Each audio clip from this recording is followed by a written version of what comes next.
vous êtes avec elle.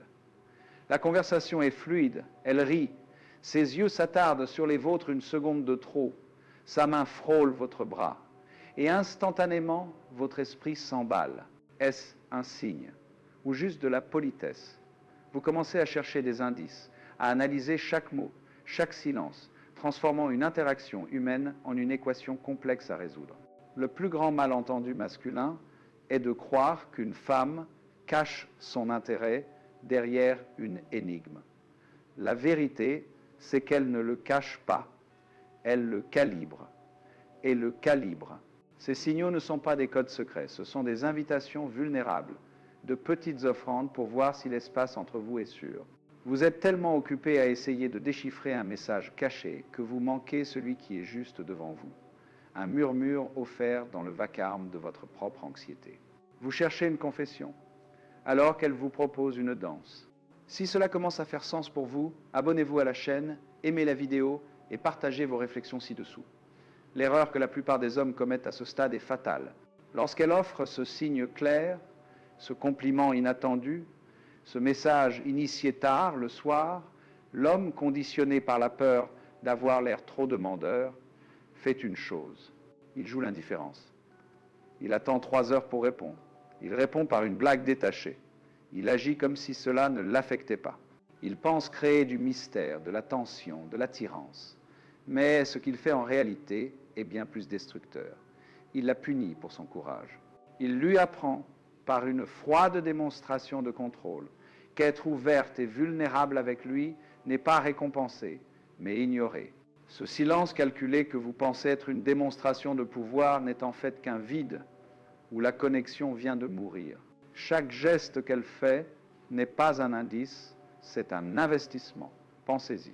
Le contact visuel prolongé n'est pas juste un regard, c'est un petit risque, une fraction de seconde où elle se rend visible, espérant être vue en retour. La question personnelle qu'elle vous pose sur vos passions ou vos peurs n'est pas une simple conversation. C'est un pont qu'elle essaie de construire au-dessus du fossé des banalités. Elle vous offre une parcelle de son attention, de sa curiosité, pour voir si vous êtes capable de la recevoir avec présence ou si vous allez la laisser tomber. Elle ne teste pas votre valeur. Elle teste la sécurité de l'espace que vous créez. Sa plus grande peur n'est pas le rejet direct, mais l'indifférence. La terrible sensation d'avoir offert une partie de soi à quelqu'un qui n'a même pas remarqué le cadeau. Pour vous, c'est un jeu de décodage. Pour elle, c'est un acte de foi. Et c'est là que le cycle destructeur commence. Elle investit, vous manquez le signal, ou vous y répondez avec un détachement fin. Elle se sent alors invisible, non appréciée. Instinctivement, elle se rétracte pour protéger son énergie émotionnelle. Ce n'est pas un jeu de sa part, c'est de l'autopréservation. Mais vous ne sentez que le changement de température. La chaleur a disparu, remplacée par un air frais de distance. Et que fait l'homme anxieux à ce moment-là? Il panique. Il passe du mode « je joue l'indifférence » au mode « je dois la récupérer ». Il se met à la poursuivre. Il envoie plus de messages, demande plus d'attention, essaie de forcer le retour de cette chaleur initiale. Il devient une tempête de besoins, là où elle cherchait un sanctuaire de calme. Vous croyez l'avoir perdu parce que vous n'avez pas assez essayé, mais la vérité, c'est que vous l'avez perdu au moment où vous avez traité son investissement comme une simple variable dans votre stratégie. Votre esprit interprète son silence comme un verdict final. Elle a perdu tout intérêt. Le jeu est terminé. C'est la conclusion la plus simple, la plus douloureuse, et celle que votre ego vous souffle à l'oreille. Vous repassez en boucle les dernières interactions. Où avez-vous commis une erreur? Qu'auriez-vous dû dire? La panique s'installe. Un froid rampant qui vous dit que si vous ne faites rien, elle disparaîtra pour de bon. Cette croyance est une prison. Vous pensez que son éloignement est une déclaration sur votre valeur, un échec que vous devez corriger de toute urgence. Vous ne voyez pas son silence pour ce qu'il est, non pas une fin, mais une pause, un espace qu'elle a créé pour observer. Elle ne vous a pas jugé.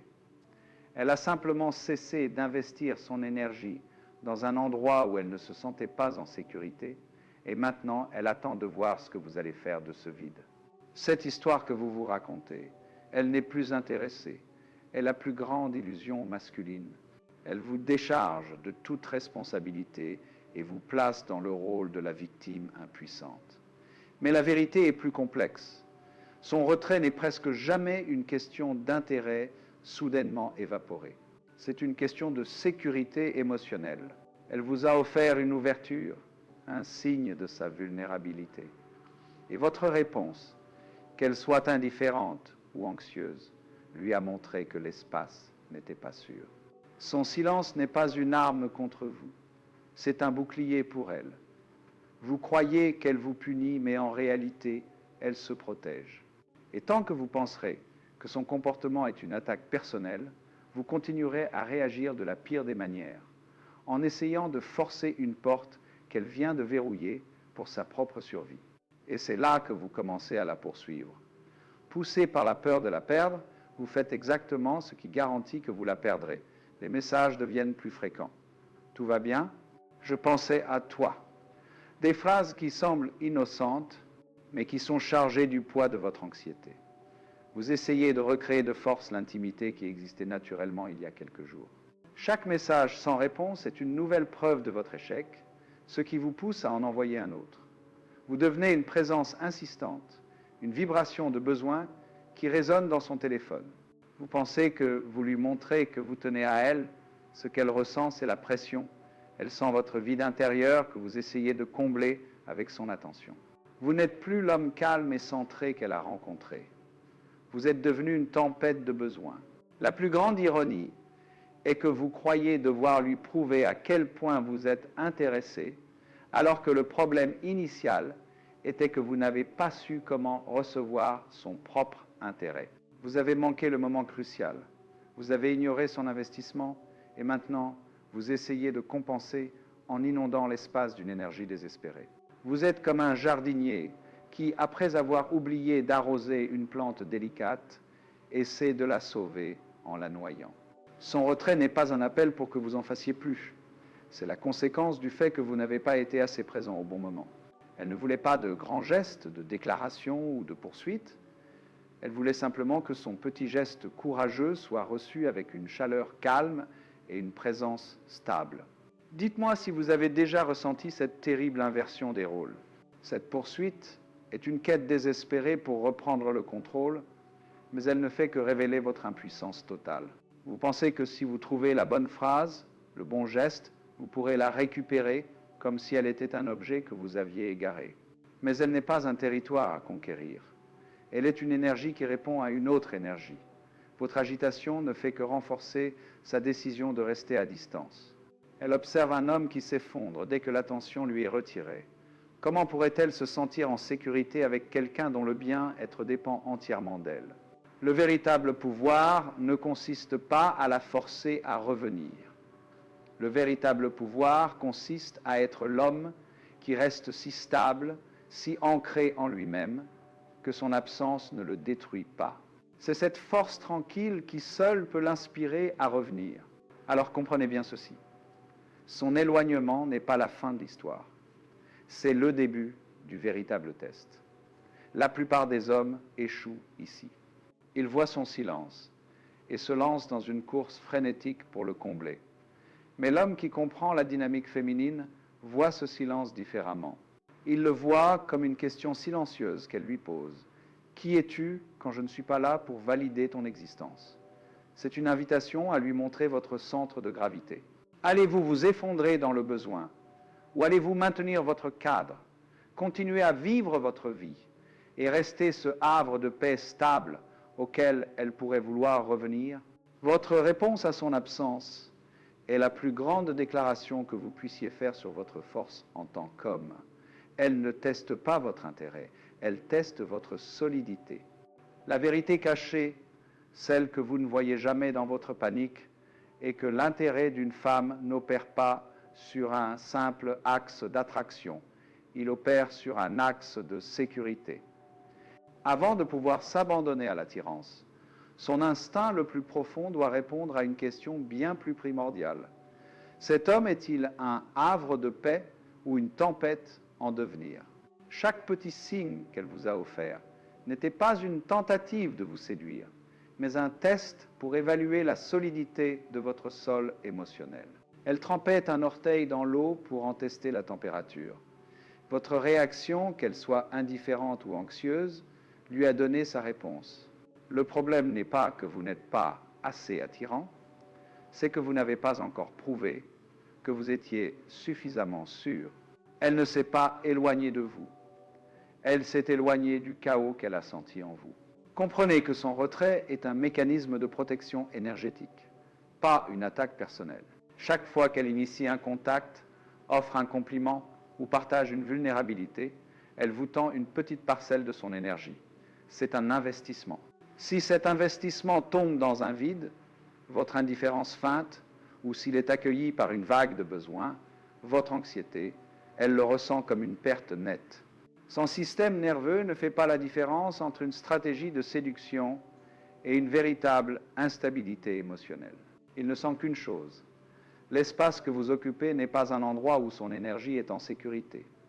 Son retrait est donc aussi instinctif qu'une main qui se retire d'une flamme. Ce n'est pas une décision consciente de vous punir.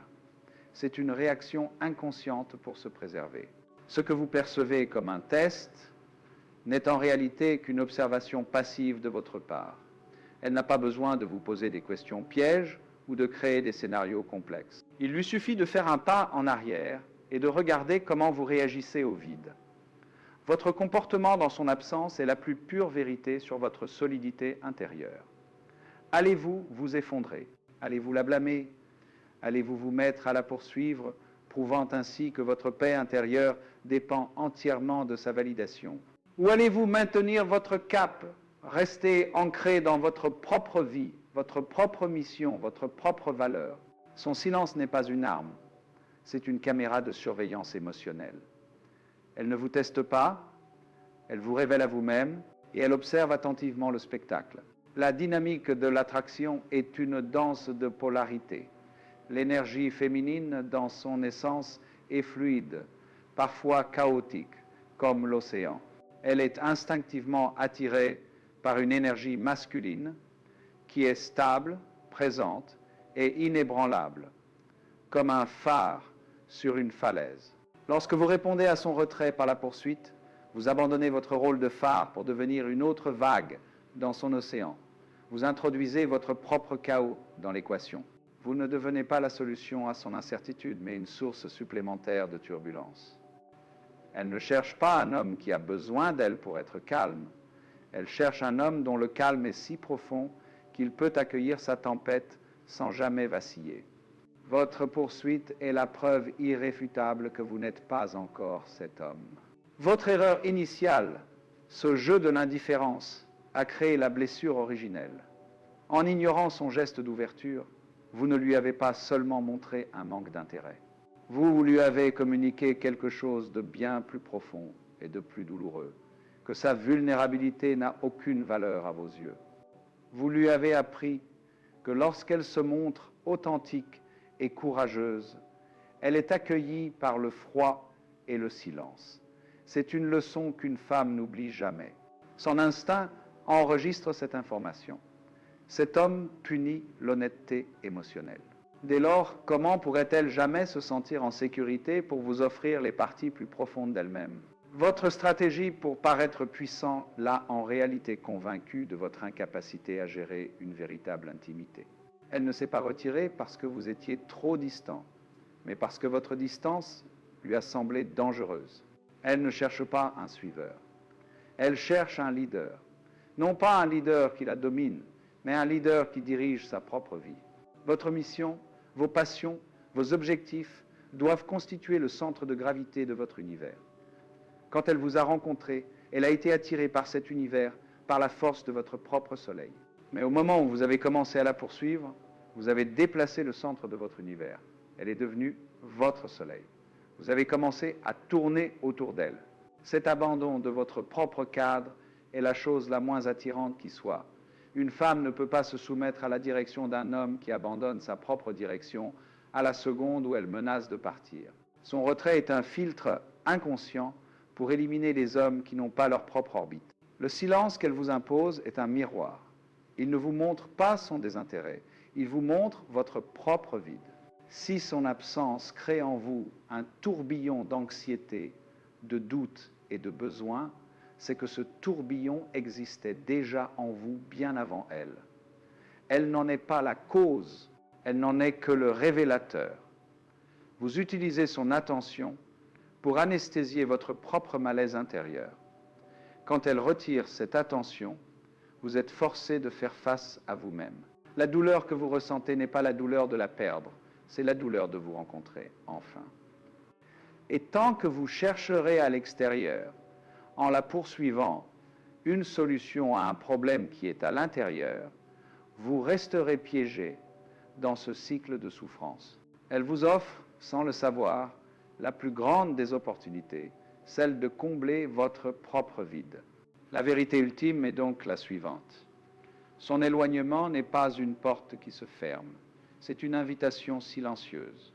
C'est une invitation à cesser de vous concentrer sur elle et à commencer à vous construire, vous. C'est un appel à devenir l'homme dont la présence est si solide, dont le calme est si profond et dont la vie est si pleine qu'il n'a plus besoin de poursuivre. Il devient une force gravitationnelle. Elle ne s'est pas retirée pour que vous la pourchassiez avec plus d'ardeur.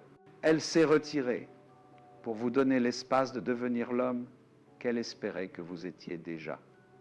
La question n'est plus « comment puis-je la récupérer ?» mais « qui dois-je devenir pour que son retour soit la conséquence naturelle de ma propre transformation ?»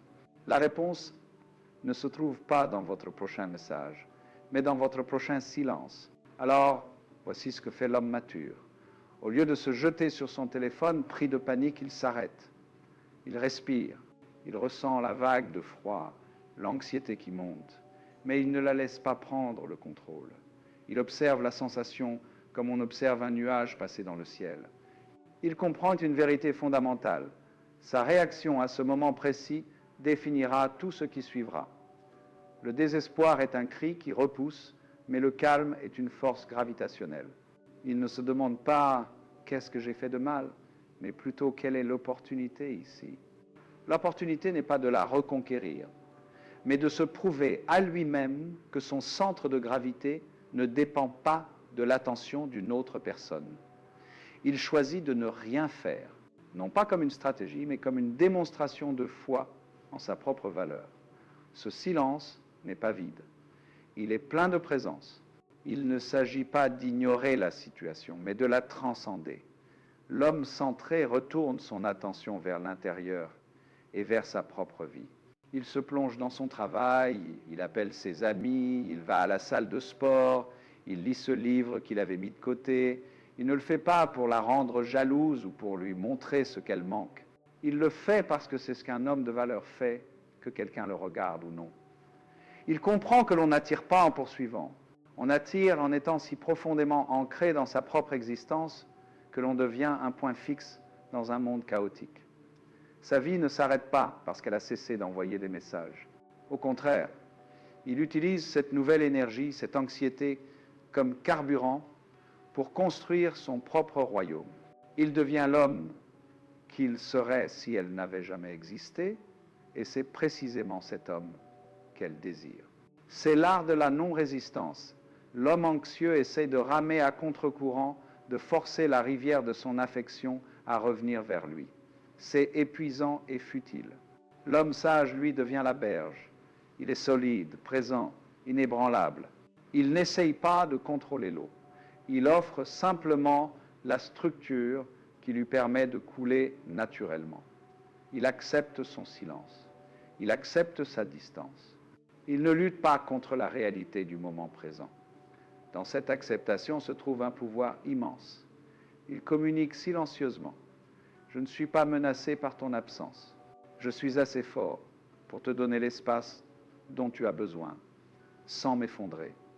Il ne s'agit pas d'abandonner, mais de faire confiance. Faire confiance au fait que la présence stable est infiniment plus attirante que la poursuite désespérée. Il lâche prise sur le besoin de la contrôler.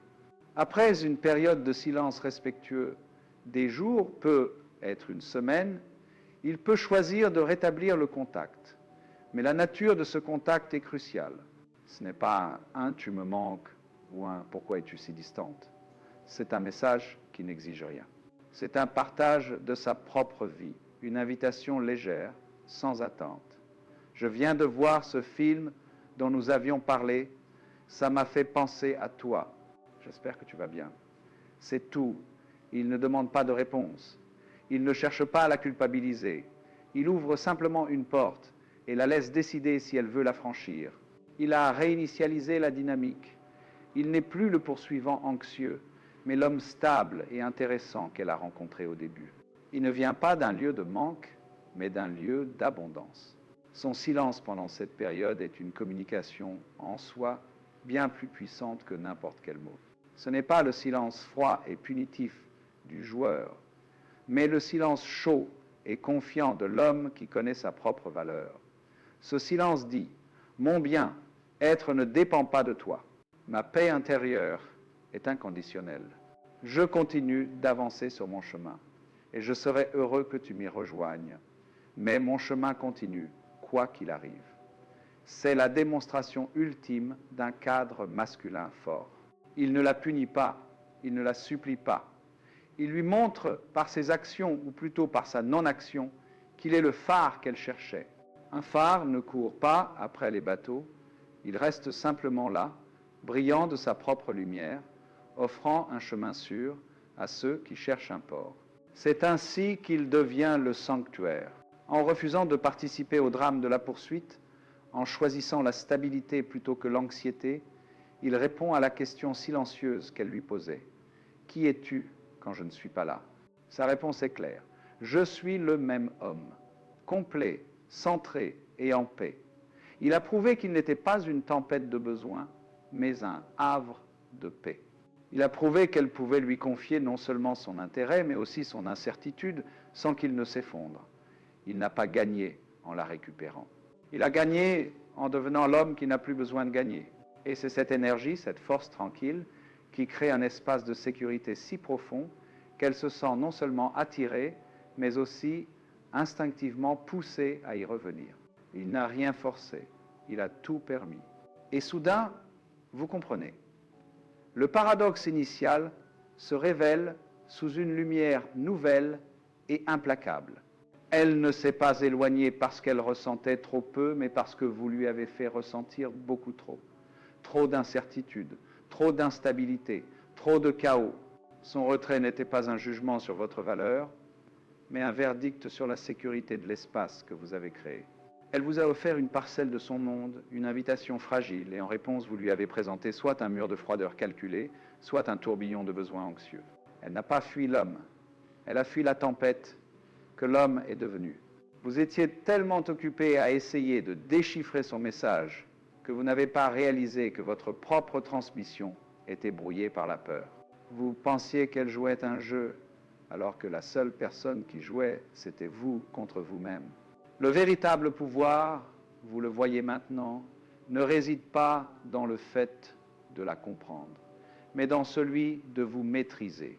Toute cette danse de poursuite et de retrait, cette analyse épuisante de chaque mot et de chaque silence, tout cela prend fin au moment où vous décidez d'arrêter de jouer. Elle ne veut pas de vos excuses, de vos explications ou de vos stratégies pour la récupérer, elle veut votre stabilité. Elle veut sentir que votre paix intérieure n'est pas une marchandise négociable qui dépend de son attention. Quand vous cessez de la voir comme un puzzle à résoudre et que vous commencez à la voir comme une énergie à accueillir, la dynamique entière se transforme. Vous n'êtes plus un chasseur anxieux essayant de capturer un papillon. Vous devenez le jardin où le papillon choisit de se poser, attiré non par vos efforts, mais par votre quiétude. La transformation ne consiste pas à la conquérir, mais à devenir l'homme dont elle n'aurait jamais besoin de s'éloigner. C'est un voyage intérieur. C'est l'art de devenir le phare, si solide et si lumineux de sa propre lumière qu'il n'a pas besoin de courir après les navires. Il est simplement là, une promesse de sécurité au milieu de l'océan. Vous ne cessez pas de la désirer. Vous cessez d'en avoir foi besoin, foi pour vous sentir complet. C'est la distinction la plus profonde. L'énergie que vous dépensiez à l'analyser, à la poursuivre, vous la réinvestissez en vous, dans votre mission, dans votre corps, dans votre esprit. Vous construisez votre propre royaume, non pas pour l'impressionner, mais parce qu'un roi doit avoir un royaume. Et c'est cette énergie d'un homme qui se possède lui-même qui est la force la plus attirante de l'univers. Alors maintenant, le silence entre vous n'est plus un vide terrifiant, mais un espace de potentiel, un espace que vous n'avez plus besoin de combler avec des mots anxieux. Vous lui avez montré, par votre calme retrouvé, que vous êtes le sanctuaire et non plus la tempête. Le reste ne dépend plus de vous. Vous avez fait ce qui était le plus difficile. Vous avez lâché prise sur le résultat pour prendre le contrôle de vous-même. Le jeu est terminé parce que vous avez compris que le seul prix à gagner était votre propre sérénité. Elle reviendra, peut être ou peut être pas. Mais cela n'a plus la même importance, n'est-ce pas?